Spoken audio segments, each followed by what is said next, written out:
My sister ruined my relationship because she couldn't be with her one true love, so I made her watch him fall for me instead. My younger sister, Mia, has been using the same excuse ever since she turned 21. Since she can't have the man she loves, she believes she has the right to destroy everyone else's happiness. And I don't mean that in a cute, she's still hung up on her ex kind of way. I mean it like this: if you're happy, she'll always find a way to make you miserable, then blame everything on her tragic one true love story. According to her, it was a guy named Ethan she met at a college party 4 years ago.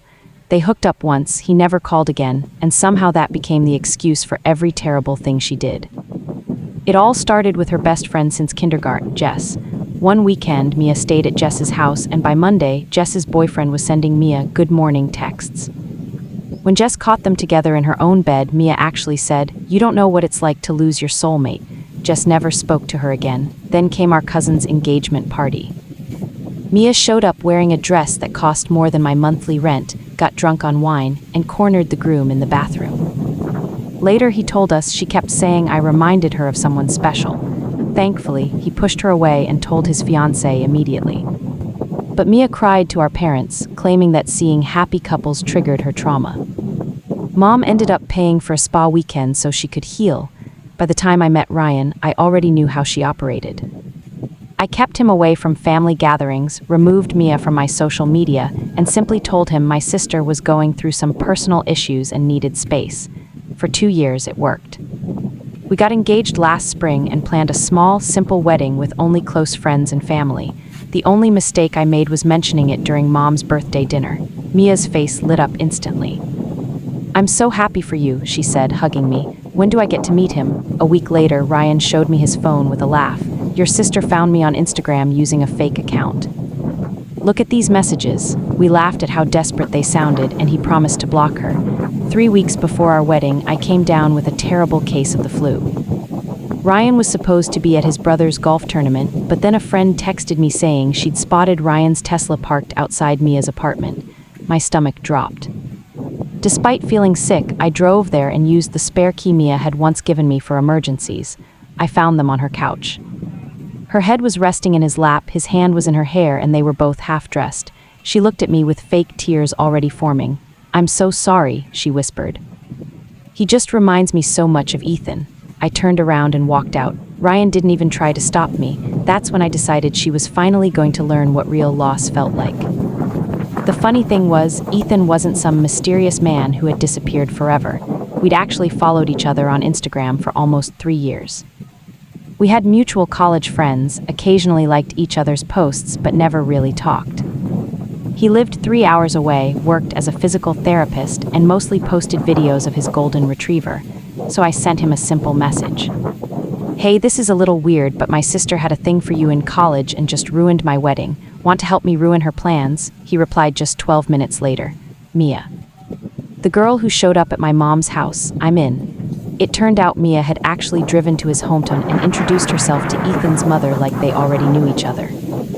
She told a twisted version of their story, claiming Ethan was the love of her life and they'd been separated by circumstances. His mother believed every word. She invited Mia in for tea. They took selfies together, and Mia even posted one with the caption, "Reuniting with my dear future mother-in-law." Ethan sent me everything, screenshots, videos, and even an audio recording of his mother saying, "She seemed so sincere, dear. I'm sorry if I caused any problems."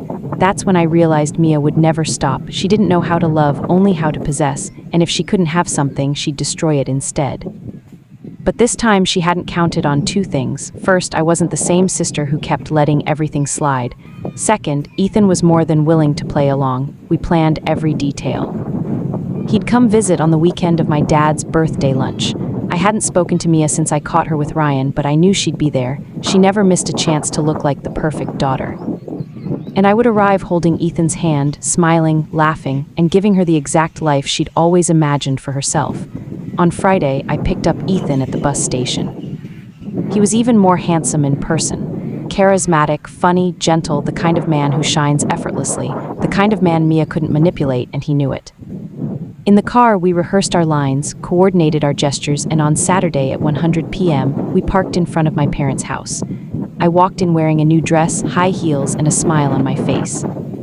Ethan held my hand as if we'd been a couple in love for years. Mia was in the living room laughing with my uncle when she saw us. Her laughter died in her throat.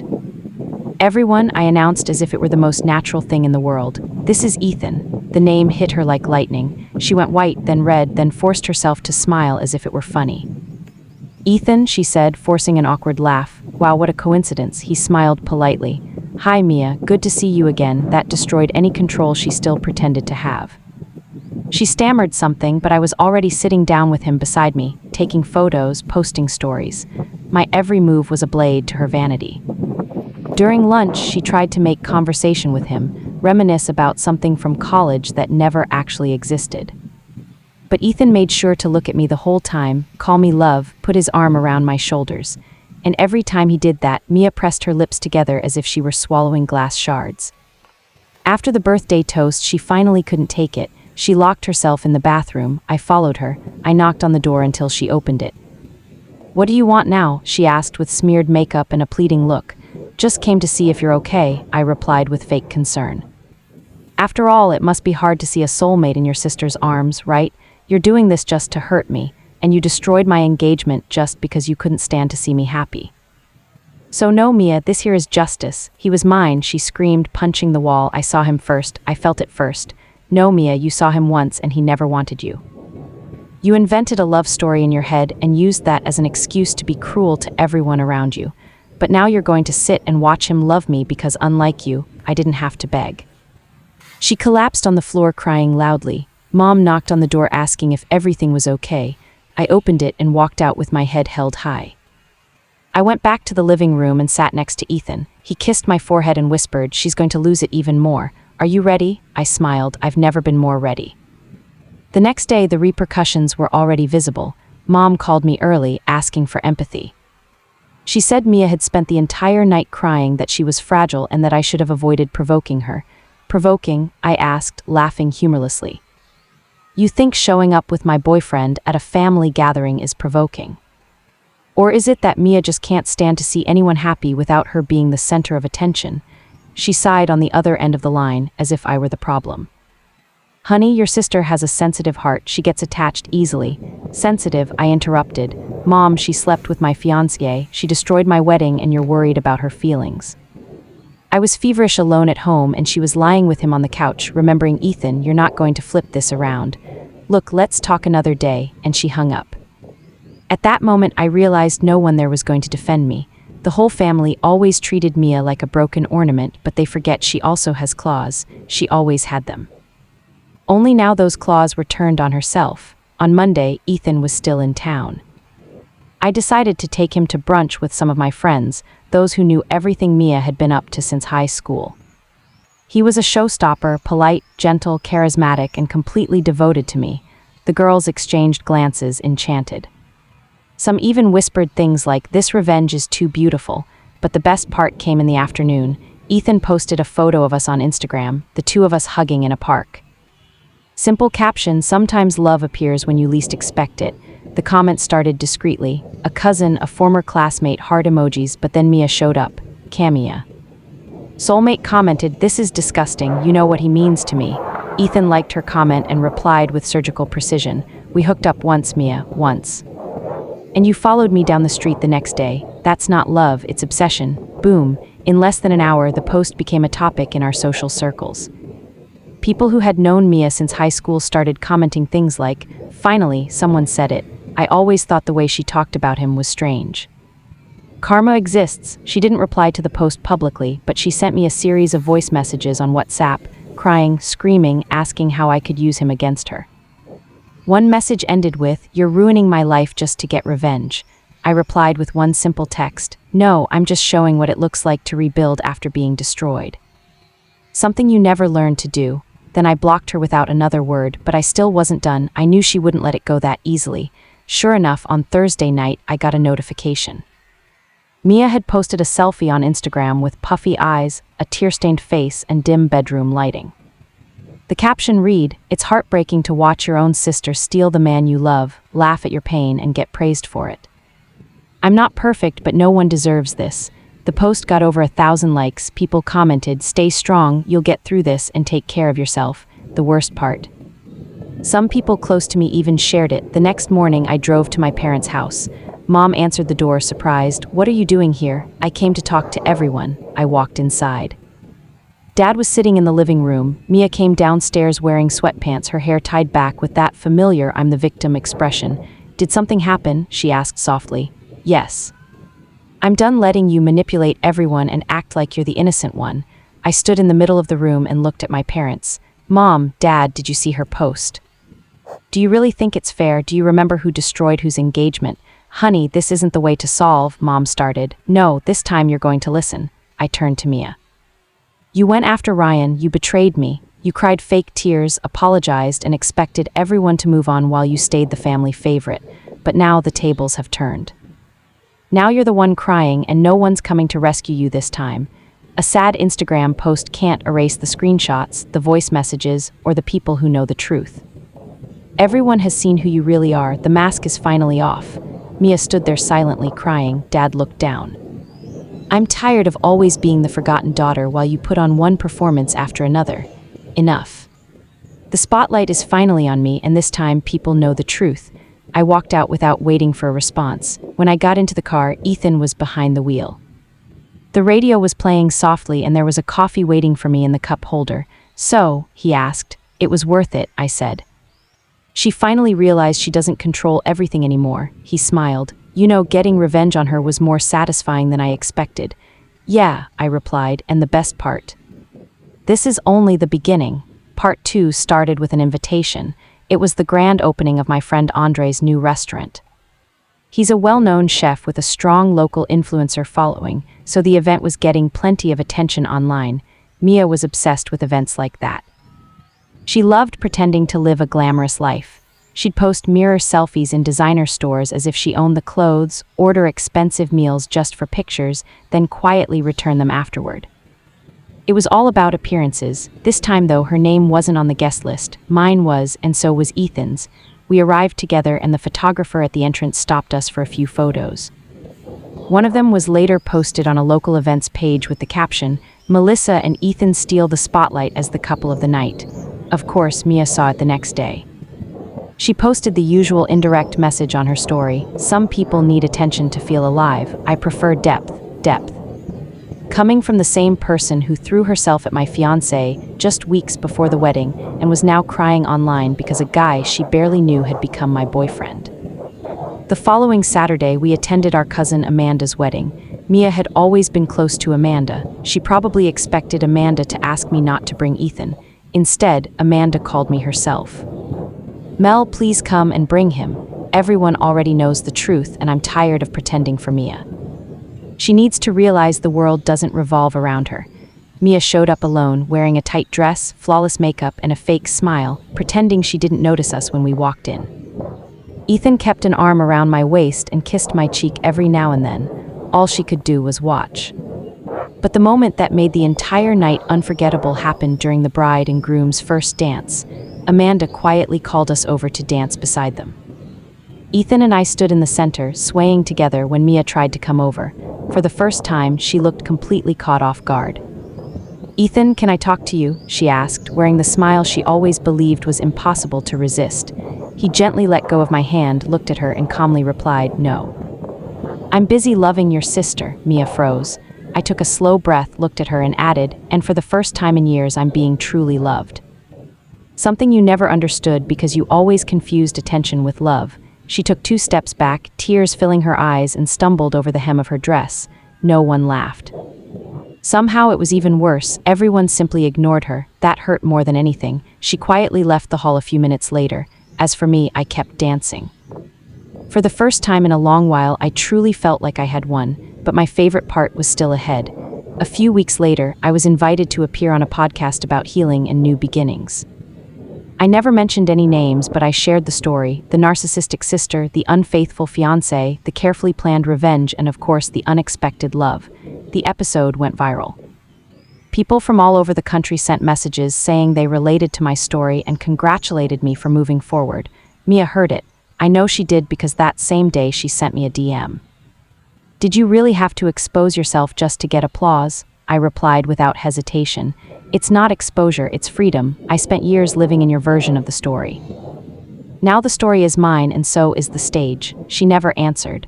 Over the next few days, I heard from mutual friends that Mia had become more withdrawn. A few brands she wanted to work with stopped contacting her.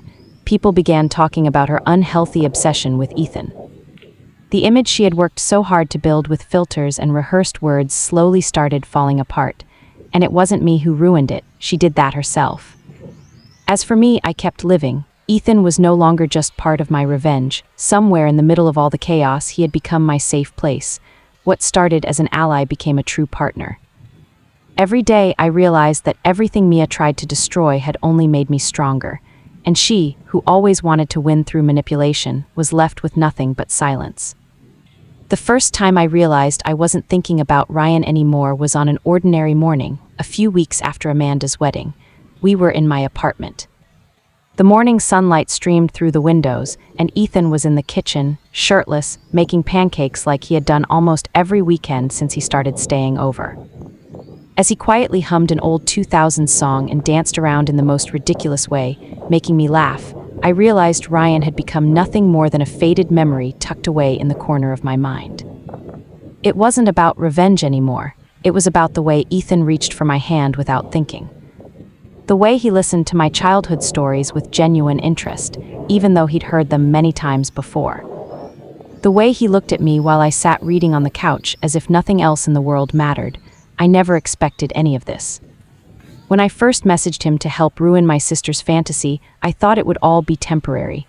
We'd pretend until Mia gave up, until I felt satisfied, and then we'd move on with our lives. But life didn't go back to the way it was. Ethan became part of my everyday life.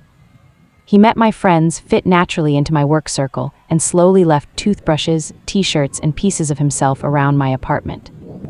When my car broke down, he showed up first, with coffee and a tow truck. When anxiety hit before an important presentation, he sat beside me on the kitchen floor, saying nothing, simply holding my hand until I could breathe again. And Ryan, not even a passing thought. No comparisons, no regret. The man who once felt like my whole world had become irrelevant. Ryan was built on promises about the future. Ethan proved himself through what he did every single day.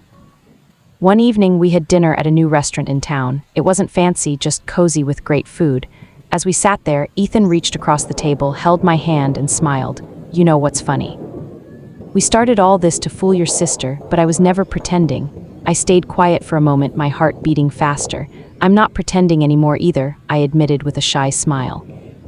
He laughed softly and raised his wine glass. To the best revenge, I smiled and gently shook my head. No, to what comes after it, we clinked our glasses. And for the first time in years, I felt completely at peace. No resentment, no ghosts, no need for anyone else's approval. I was finally living for myself, and he was right there beside me. A few days later, while walking through downtown, I spotted Ryan alone, his head lowered as though the weight of the world rested on his shoulders. Without thinking, I looked away, not because it still hurt, but because it simply didn't matter anymore. He noticed me, hesitated for a moment, and looked like he was about to come over and speak. But when he noticed Ethan walking toward me and gently intertwining his fingers with mine, he stepped back. Maybe he finally realized there was no longer any place for him. The space he had wasted with lies and betrayal was now filled by someone who, without making big promises, gave me everything.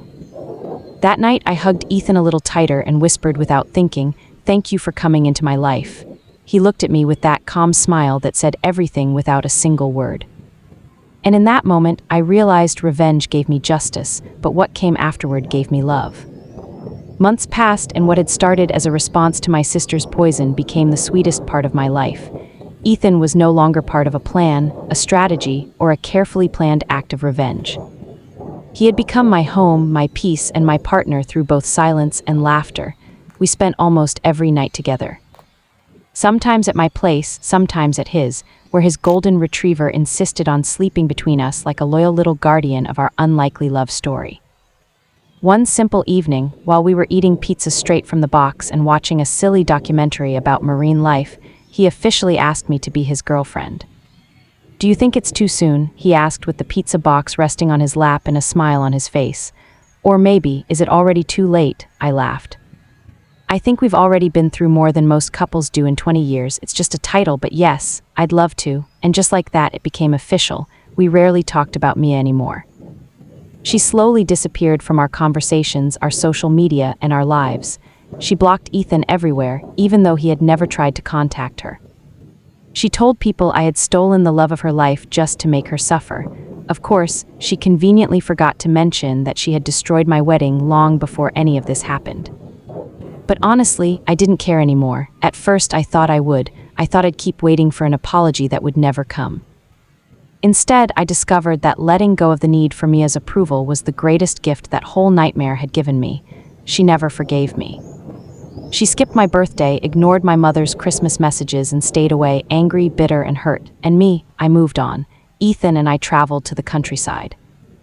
I officially met his mother, helped paint the walls of his new clinic, learned how to live with his messy dog, and little by little we built a peaceful, honest life together, without lies, games, or pretending.